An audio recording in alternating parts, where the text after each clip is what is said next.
This is The Naked Life with Roxanne Noor.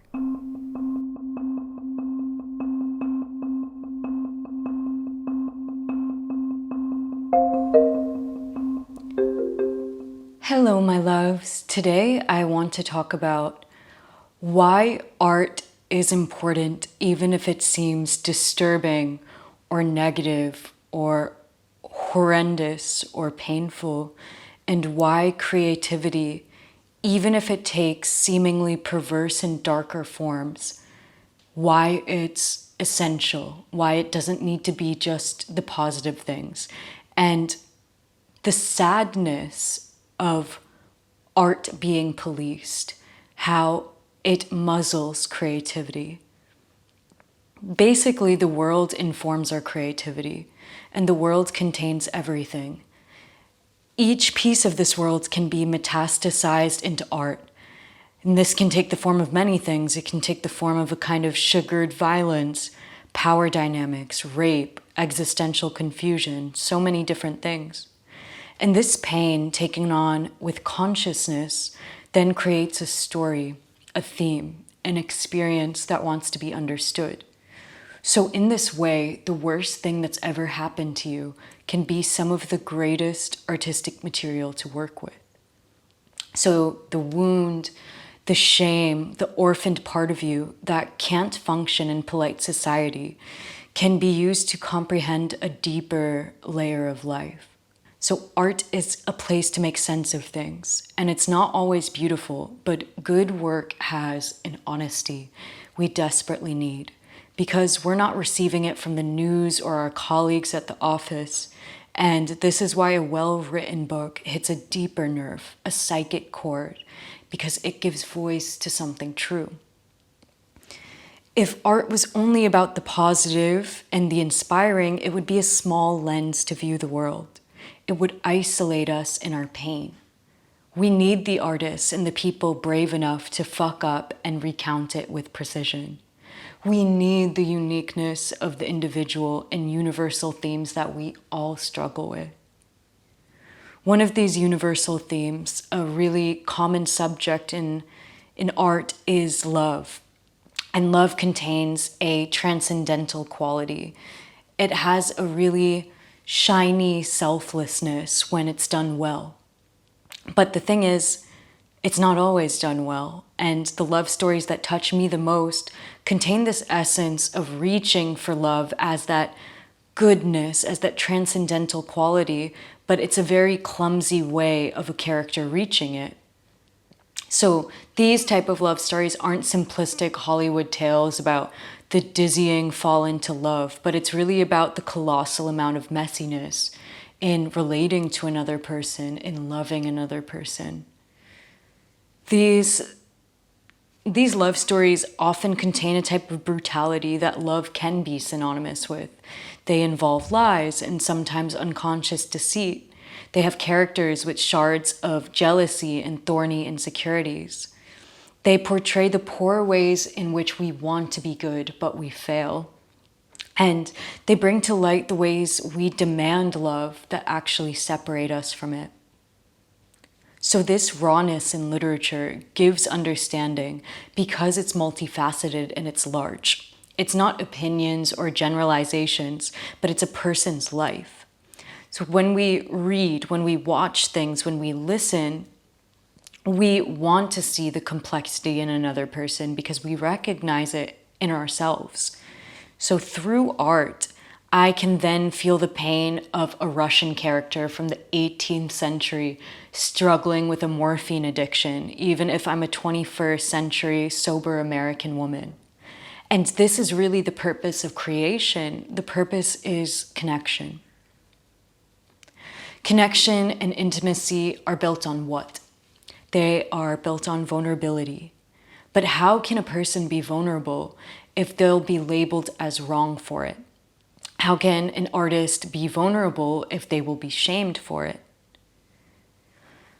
Aspects of correctness and righteousness can rightfully be kept up in the theater of politics, but it is not meant for art because art is amoral. It has no rules, it has no prescribed agendas. Creativity is really this living intelligence that acts as a wild horse. It's not meant to be kept in a closed, tight wire gate, but it belongs to vast and grassy fields. In writing, music, film, anything can run loose. Your fears, your humiliations, your discomforts, your desires. But how to do that if art is being policed? So amid woke culture and political correctness, there is a rampant censorship. This sanitization of speech, this defilement of art is a world in which significance is lost. Because by avoiding the controversial and the difficult topics, we dumbly regurgitate common thoughts, superficialities. Here, imagination is castrated and then complexity is numbed. The nuances of life and these inner contradictions that we all embody, they don't have sufficient room to express. And reality is then reduced to a duller state and culture is threatened. The words of literary geniuses should not be banned or neglected for being too dark or politically incorrect. As an artist and as a person wanting to understand life, I want to read someone like Nabokov and go inside the mind of a pedophile. I want Anais Nin and her book, The House of Incest. And I want it because I can see that even in the psychologically disturbed stories, even in horror stories, there is an ounce of humanity in them. So I want the lessons of the people who have been muzzled and cast aside. I want to see the good guy do bad things and the bad guy do kind things because human beings are textured. I want to have empathy for the villain side of the story and I want to feel the strength of the victim.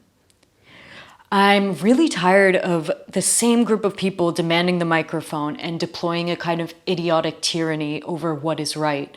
I want the others being othered. I want it because it is real and it exists. And what we've seen so far, because of the stage of social media and self-obsession, there's this broadcasting. There's this broadcasting of sexiness, of goodness, of worthiness. And art is important because it shows a realer side. Art says that the model with 2 million Instagram followers is not just her bikini body, but a complicated person with a history. Books will give you that history, but social media will just give you that surface.